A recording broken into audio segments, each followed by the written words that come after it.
하나님 말씀 마태복음 26장 20절부터 30절까지 말씀을 함께 보시겠습니다. 마태복음 26장 신약성경 제성경책으로 46면입니다. 마태복음 26장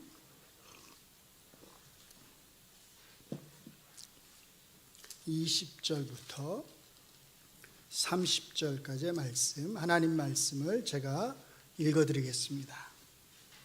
저물 때에 예수께서 12 제자와 함께 앉으셨더니 그들이 먹을 때에 이르시되 내가 진실로 너희에게 이르노니 너희 중에 한 사람이 나를 팔리라 하시니 그들이 몹시 근심하여 각각 여짜오되 주여 나는 아니지요. 대답하여 이르시되 나와 함께 그릇에 손을 넣는 그가 나를 팔리라. 인자는 자기에 대하여 기록된 대로 가거니와 인자를 파는 그 사람에게는 화가 있으리로다. 그 사람은 차라리 태어나지 아니하였더라면 제게 좋을 뻔하였느니라. 예수를 파는 유다가 대답하여 이르되 랍비여 나는 아니지요. 대답하시되 내가 말하였도다 하시니라. 그들이 먹을 때에 예수께서 떡을 가지사 축복하시고 떼어 제자들에게 주시며 이르시되 받아서 먹으라 이것은 내 몸이니라 하시고 또 잔을 가지사 감사 기도하시고 그들에게 주시며 이르시되 너희가 다 이것을 마시라 이것은 죄 사함을 얻게 하려고 많은 사람을 위하여 흘리는 바 나의 피 곧 언약의 피니라. 그러나 너희에게 이르노니 내가 포도나무에서 난 것을 이제부터 내 아버지의 나라에서 새 것으로 너희와 함께 마시는 날까지 마시지 아니하리라 하시니라. 이에 그들이 찬미하고 감람산으로 나아가니라. 아멘. 오늘은 저희가 1년에 한 번 있는 추수 감사주일로 하나님 앞에 예배를 드립니다. 항상 그런 생각을 합니다. 추수 감사주일로 예배를 드릴 때마다 우리는 사실 도시에 사는 사람들이잖아요. 특별히 서울이라고 하는 이 대한민국의 중심지에 사는 사람들입니다. 그래서 사실은 추수 감사주일로 이렇게 드릴 때마다 우리가 얼마나 농부들만큼 우리가 이렇게 먹고 사는 것에 대해서 정말 하나님 앞에 감사할까? 그러니까 우리가 거두는 것들에 대해서 하나님으로부터 오는 것이라고 하는 그런 인식을 가지며 살까 하는 그런 생각을 하게 되거든요. 왜냐하면 사실 농부들은 하늘에 의존하면서 살아가잖아요. 저도 이제 어렸을 때 촌놈이다 보니까 그런 기억들이 많이 있습니다. 옛날에는 그 앞마당에서 타작도 하고 사실 이제 다 그렇게 했는데 그런 기억들을 떠올려 보면 정말 옛날 분들은 모든 것들이 하늘에 달려 있다라고 하는 생각들을 하면서 그렇게 살아갔던 것 같습니다. 그게 이제 우리들에게는 하나님에게 달려 있다. 하나님이 우리에게 다 주시는 것들이다. 하나님의 은혜다. 이런 이제 고백을 하면서 살아갔던 것 같아요. 그런데 오늘날 이제 도시 사람들은 별로 이제 그런 인식들을 하지 못하면서 살아가는 게 아닌가 하는 그런 생각을 합니다. 왜냐하면 내가 열심히 공부해서 내가 좋은 직장에 취직을 해서 내가 벌어서 먹고 사는 것이지라고 하는 생각들을 하지 않을까 하는 그런 생각을 합니다. 그러나 내가 열심히 공부해서 내가 좋은 직장에 취직해서 내가 벌어먹고 사는 것 같지만 사실은 그 모든 것들이 다 누구의 은혜다? 하나님의 은혜다라고 하는 것을 우리가 절대로 잊어서는 안 된다라고 하는 것입니다. 추수 감사주일이긴 하지만 제가 오늘 추수 감사와 관련된 말씀보다는 성찬과 관련된 말씀을 한번 나누려고 합니다. 사실은 지난 부활절에 성찬과 관련된 말씀을 한번 나눴어요. 4월 부활절에 한번 나눴습니다. 지난 부활절에 제가 이제 성찬과 관련해서 나눴던 말씀은 웨스트민스터 신앙 고백서에 나오는 제29장 1항에 나오는 신앙 고백서의 내용을 가지고 말씀을 나눴습니다. 거기에 성찬과 관련해서 두 가지 목적을 우리에게 말씀을 하고 있었어요. 그 두 가지 목적을 조금 먼저 정리를 해드리고 오늘 조금 새로운 성찬의 의미에 대해서 간략하게 저희가 좀 나누도록 하겠습니다. 먼저 지난번에 나누었던 것을 간단하게 정리를 해드리면 이렇게 되는데요. 빨간색이 웨스트민스터 신앙고백서 제29장 1항에 나오는 내용입니다. 성찬의 목적에 대한 거예요. 자기 몸과 피의 성례를 세상의 끝날까지 첫째, 자기의 교회 안에서 지키도록 제정하셨다라고 하는 것이고, 둘째, 그들이 자기의 신비한 몸의 지체로서 자기 자신과 교통하며 서로 간에 교통하는 것에 대한 보증과 서약이 되도록 제정하셨다라고 하는 것이었어요. 자, 이 두 가지 목적이 웨스트민스터 신앙 고백이 성찬과 관련해서 우리에게 가르치는 것이었습니다. 제 설교의 핵심 요지는 이 두 가지 목적과 관련해서 위에서 세 가지, 밑에서 두 가지였습니다. 첫 번째 목적, 자기의 교회 안에서 지키도록 제정하셨다라는 것과 관련해서 제가 세 가지를 말씀을 드렸습니다. 첫째, 교회 공동체의 성도 모두가 이 성찬에 함께 참여해야 한다는 것이었고, 둘째, 성찬에는 반드시 이 성찬을 집행하는 누가 있어야 된다고요? 목사가 있어야 된다라는 것이었습니다. 셋째, 그리고 성찬에서는 반드시 하나님의 말씀에 대한 선포가 있어야 한다라는 것이었어요. 이것이 신앙고백서, 웨스트민스터 신앙고백서의 첫 번째 목적이 교회 안에서 성찬이 행해져야 한다고 하는 것의 의미, 세 가지 의미라는 것이었습니다. 그 다음에 두 번째 목적이 우리에게 가르쳐 주는 것 두 가지. 첫째, 지체들이, 우리 성도들이 그리스도와 함께 교통하는 것에 대한 보증이다라고 하는 것이에요. 두 번째, 성찬이란 우리 지체들이 서로 간에 뭐 하는 거예요? 교통하는 것에 대한 보증이다라고 하는 것이었습니다. 이것이 지난 부활주일에 웨스트민스터 신앙 고백서를 통해서 우리가 살펴본 성찬의 의미였습니다. 오늘 제가 이제 여러분과 나누려고 하는 성찬의 의미는 우리에게 성경을 잘 가르쳐주는 최고의 선생님 중 한 분인 칼빈 선생님이 성찬에 대해서 우리에게 가르쳐 주신 것을 함께 조금 나누려고 합니다. 칼빈 선생님은 1538년에 성도들의 신앙 교육을 위해서 책을 한 권, 짤막한 얇은 책을 한 권 쓰셨는데 제1차 신앙교육서라고 하는 제목으로 짤막한 책을 출판을 하셨습니다. 이 짧은 간략한 책의 제29항에 보면 성찬과 관련해서 짤막하게 설명을 해 놓으셨어요. 그 내용이 아주 좋아서 제가 언젠가 한번 기회가 있으면 우리 성도님들과 한번 나누었으면 좋겠다라고 생각을 했었는데 오늘 그 내용을 중요한 부분만 함께 조금 나누려고 합니다. 먼저 칼빈 선생님은 성찬의 신비에 대해서 이렇게 설명을 합니다. 제가 읽어드릴게요.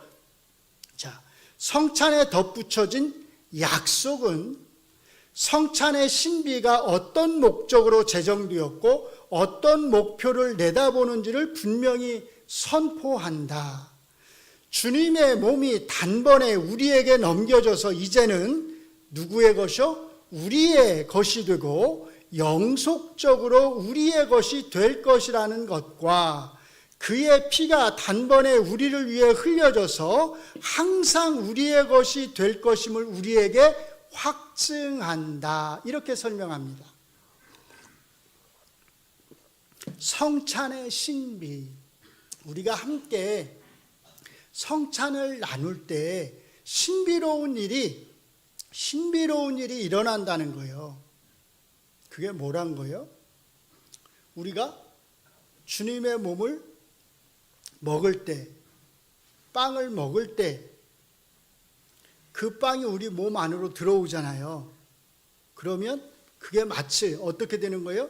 주님의 몸이 우리의 몸 안으로 들어와서 누구의 몸이 된다는 거예요? 우리의 몸이 된다는 거예요. 근데 일시적으로 되는 것이 아니라 어떻게 해요? 영속적으로 영원히 우리의 몸이 된다. 이렇게 설명을 합니다. 뿐만 아니라 주님의 피가 단번에 우리를 위해서 흘려져서 항상 누구의 것이 된다? 우리의 것이 된다. 이렇게 설명을 합니다. 이것이 우리가 성찬을 나눌 때 일어나는 신비로운 일이다. 이렇게 설명을 하는 거예요. 그러니까 성찬 때에 주님의 몸과 우리의 몸이 하나가 되는 놀라운 신비함이 일어난다는 것입니다. 그 다음에 이어서 또 이렇게 설명을 합니다. 그 상징들은 빵과 포도주인데 주님은 이것들 아래에서 자기의 몸과 피의 참된 교통을 제시하신다. 그러나 이것은 그의 성령의 끈으로 충족된 영적 교통으로서 살이 빵 아래에 또는 피가 잔 아래에 갇혀 있거나 둘러싸이는 현존을 요구하지 않는다. 이렇게 설명합니다. 조금 어려울 수 있는데 설명을 해드릴게요. 자, 칼빈 선생님이 말하려고 하는 요지는 이것입니다. 첫째, 빵과 포도주는 실제적인 예수님의 피가 아니라 하나의 뭐다? 상징이다라는 거예요. 상징들은 빵과 포도주다. 이렇게 설명을 합니다. 자, 여기에서 칼빈 선생님은 로마 가톨릭과 루터교의 주장 둘 다를 거부하는 것입니다. 로마 가톨릭은 여러분들이 잘 아시듯이 뭘 주장해요? 실제로 빵이 뭘로 변한다? 예수님의 실제 몸으로 변한다고 주장합니다. 포도주가 실제 뭘로 변한다? 예수님의 피로 변한다. 이렇게 주장해요. 여러분이 생각할 때는 어떻게 빵이 실제 몸으로 변하고 어떻게 그 포도주가 진짜 몸으로 변하지?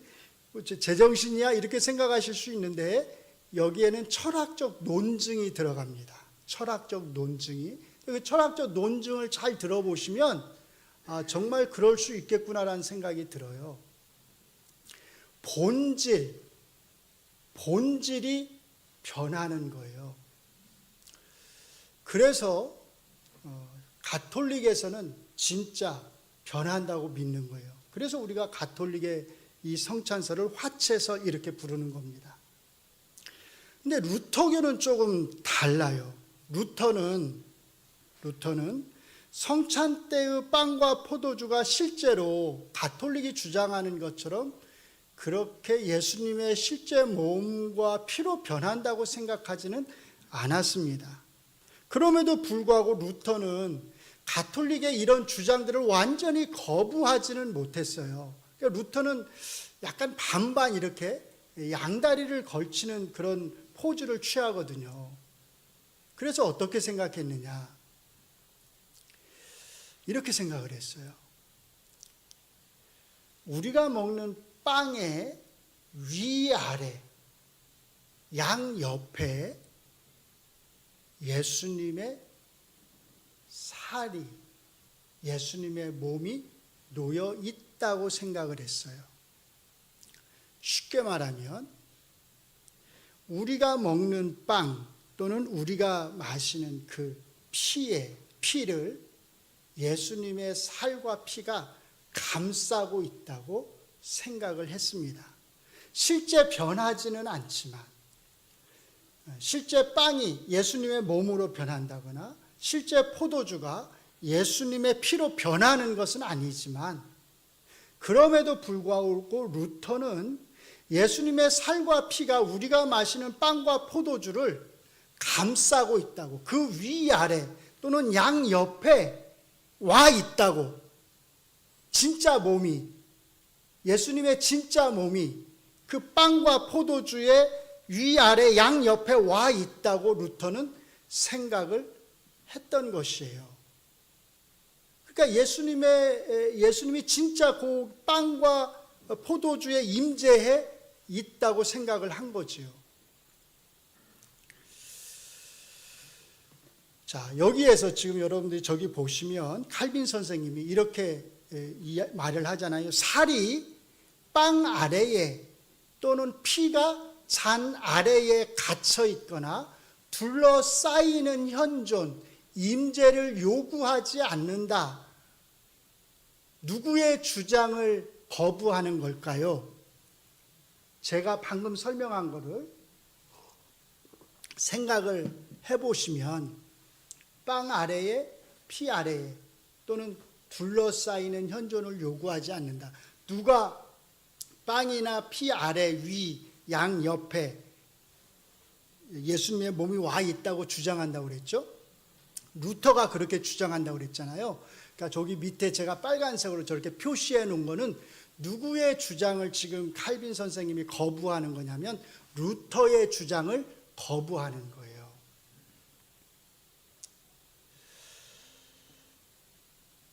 예수님의 몸이 실제로 우리가 먹는 성찬식에서 행하는 그 빵의 아래나 위 양옆에 실제로 와 있다고 생각할 필요가 없다는 것이에요.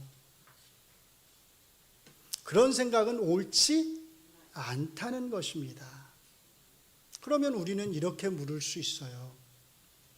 칼빈 선생님은 왜 루터의 이런 생각이 옳지 않다고 했을까요? 칼빈 선생님은 왜 예수님의 살이나 피가 빵이나 잔을 둘러싸고 있을 수 없다고, 실제로 예수님의 몸이 빵이나 살을 이 땅에 내려와서 둘러싸고 있을 수 없다고 생각을 했느냐라는 거예요. 자, 한번 잘 생각을 해보세요.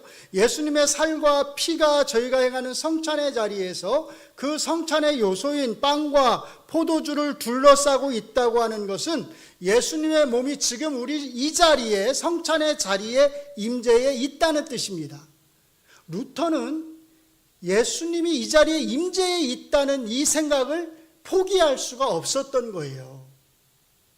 예수님이 친히 이 자리에 몸으로서 임재해 있어야 한다, 이 생각을 버릴 수가 없었던 것입니다. 그래서 어떻게든지 그 생각을 주장하기 위해서 예수님의 살과 피가 성찬의 빵과 그 잔의 위아래 양옆에 있다고 주장을 했던 것입니다. 그런데 잘 생각을 해보시면 성경은 예수님의 몸이 지금 어디에 있다고 말하나요? 예수님은 지금 어디 계시죠? 하늘에 계십니다. 칼빈 선생님의 사실은 요지가 바로 거기에 있습니다. 그래서 바로 그 다음에 칼빈 선생님이 이렇게 설명을 합니다. 그 다음 거 올려주세요. 왜냐하면 하늘로 올라가신 그리스도는, 이렇게 설명을 해요. 그리스도가 어디에 계시다? 하늘에 계시다는 거예요. 하늘에 계신 그리스도는 영만 하늘에 계시나요? 뭘 입고 하늘로 가셨어요? 몸을 입으시고 하늘로 가셨어요. 몸을 입으신 그리스도께서 하늘로 가셨습니다. 하늘에 계신 그리스도는 몸을 입으신 채로 하늘에 계시는 거예요. 그래서 하늘로 가신 그리스도는 우리가 나그네로서 살고 있는 이 땅에 거하시기를 중단하셨습니다. 하셨어도, 사실은 이제 그 다음이 중요한데요. 하셨어도 공간적 거리는, 하늘과 땅이라고 하는 그 공간적 거리는 그의 능력이 신자들에게 그를 먹이는 것을, 그리고 이곳에 계시지 않은 그와 늘 현재적 교통을 누리도록 작용하는 것을 못하게 할 수 없기 때문이다. 자, 여기서 두 가지를 잘 주목하셔야 합니다. 첫째, 그리스도는 계속해서 어디에 계시다? 하늘에 계시다는 것입니다. 부활하셔서 하늘로 올라가신 그리스도는 계속해서 하늘에 계십니다. 올라가셨다 내려오셨다, 올라가셨다 내려오셨다 그렇게 하시는 게 아니라는 뜻이에요. 하늘로 올라가신 그리스도는 계속 하늘에 계십니다. 그러면 언제 내려오시겠어요? 언제 내려오셔요? 마지막 재림하실 때 내려오시는 거예요. 성찬 때마다 내려오시는 것이 아니라 재림하실 때, 그때 이제 내려오시는 것입니다. 둘째, 그리스도께서는 지금 계속 하늘에 계시지만, 이게 중요한데요, 그러나 그리스도가 계시는 그 하늘과 우리가 있는 땅이라고 하는 이 공간적, 어마어마한 이 공간적 거리가 그리스도와 우리 사이의 교제를 뭐 할 수 없다? 방해할 수 없다는 것입니다. 우리의 교제를 막을 수 없습니다. 사실은 이것이 중요합니다. 루터는 이 교제를 위해서 예수님의 몸이 이 땅에 내려와야 한다고 생각을 했습니다. 그래서 성찬식에서 예수님의 몸이 실제로 빵과 포도주로 변하지는 않더라도 빵과 포도주를 둘러싸고 있어야 한다고 생각을 했습니다. 그러나 칼빈 선생님은 예수님의 몸이 하늘에 있고 우리는 이 땅에서 성찬식을 행한다 하더라도 하늘과 땅이라고 하는 이 어마어마한 공간적 거리가 예수님과 우리 사이의 교통을 절대로 방해할 수 없다고 생각을 하셨습니다. 왜냐하면 그 다음에 칼빈 선생님이 하시는 답이 중요합니다. 왜냐하면 하나님의 영이시고 그리스도의 영이신 누가요? 성령님이 우리 안에 계셔서 우리와 그리스도 사이에 있는 이 어마어마한 공간적 거리를 다 제거하시기 때문입니다. 아멘. 그래서 칼빈 선생님의 가르침에 따르면 성찬에서 누구의 역할이 중요하냐? 성령님의 역할이 중요합니다. 우리 안에 계시는 성령님을 의지하는 마음으로 우리가 성찬에 임해야 하는 것입니다. 그래야 우리와 그리스도 사이에 있는 이 어마어마한 공간적 거리를 우리가 다 제거하고 그리스도와 온전히 하나가 되어서 그리스도의 몸이 우리의 몸이 되고 그리스도의 살이 우리의 살이 되도록 할 수 있다는 것입니다.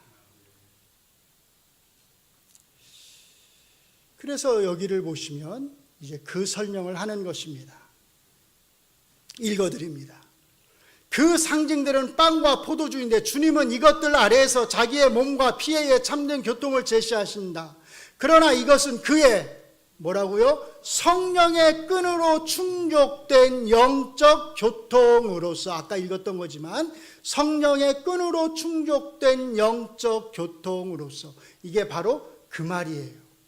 우리와 그리스도 사이에 중재자 역할을 누가 하신다? 성령님께서 하신다라는 거예요. 그리고 그것은 영적인 교통이지만 그것은 상상적인 것이 아니라 너무나도 실제적인 교통이다라는 거예요. 살아있는 교통이다라는 겁니다. 이 교통이 얼마나 실제적인지를 설명하기 위해서 그 다음에 이렇게 설명을 합니다. 마지막으로 하나만 더 보겠습니다. 자, 이렇게 설명해요. 성찬에서 그리스도는 이 일에 대한 매우 확실하고 분명한 증거를 제공하시므로 현존하는 자신이 마치 우리 눈앞에 보이고 손으로 만져지듯이 자기의 모든 부요함과 함께 우리에게 제시된다는 것을 의심의 여지 없이 확립해 주신다. 여러분, 예수님 보신 적 없으시죠? 예, 있으시면 이상한 겁니다.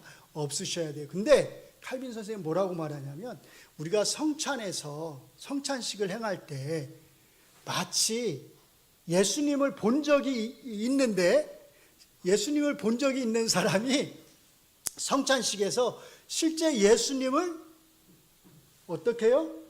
만지는 것처럼, 내 손으로 예수님을 만지는 것처럼, 내 눈앞에 보이는 예수님을 손으로 만지듯이 그렇게 예수님의 현존을 어떻게 해야 돼요? 느끼면서 성찬식을 행한다는 거예요.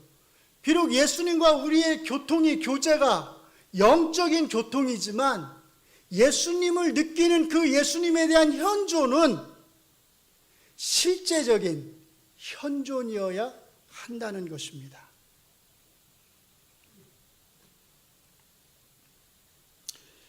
여러분들이 빵과 포도주를 먹고 마실 때 바로 이런 믿음과 확실성을 갖고 느낄 수 있기를 바랍니다. 그리고 이제 마지막 부분에서 이런 은혜를 베푸신 하나님에 대해서 우리가 어떻게 해야 하는지에 대해서 이렇게 설명합니다.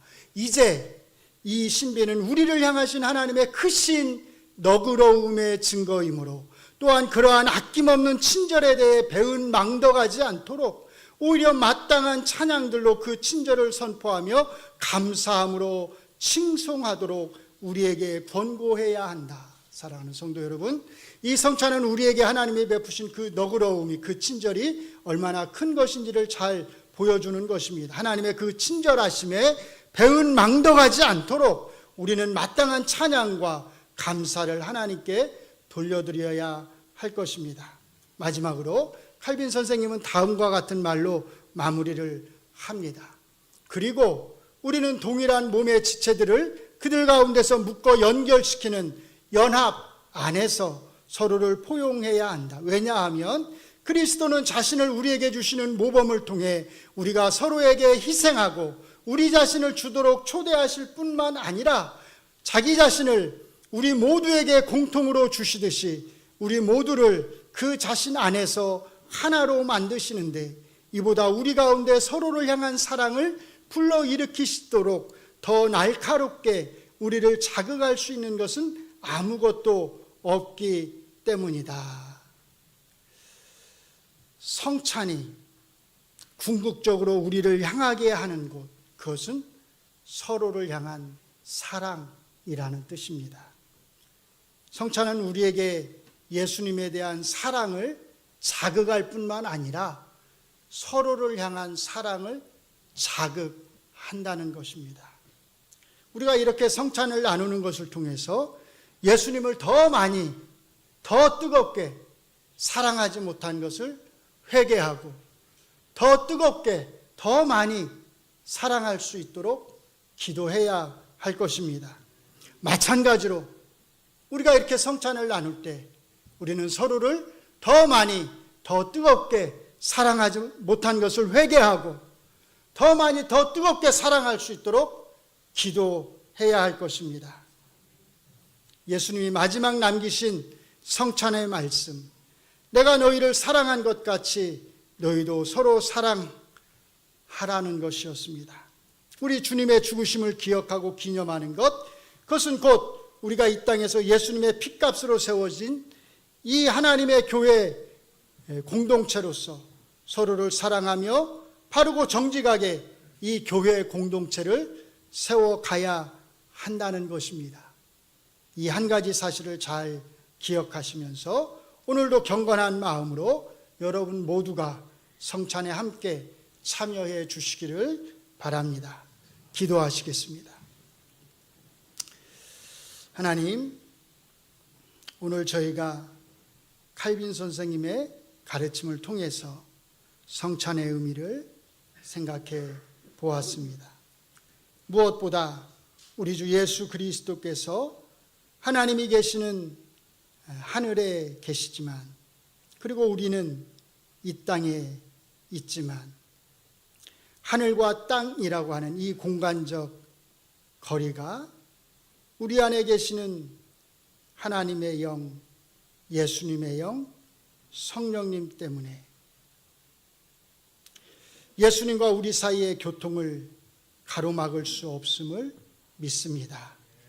성령님의 중재를 통해서 언제나 예수님은 항상 우리와 실제적으로 함께 하심을 믿사오니, 오늘 우리의 성찬의 자리에도 함께 하셔서 우리가 주님의 살과 피를 먹고 마시듯이 그렇게 우리에게 영적인 양식을 허락하여 주시고, 주님이 우리를 위해서 죽으셨듯이 우리가 서로를 사랑할 수 있는 은혜를 허락하여 주시옵소서. 예수님 이름으로 기도합니다. 아멘.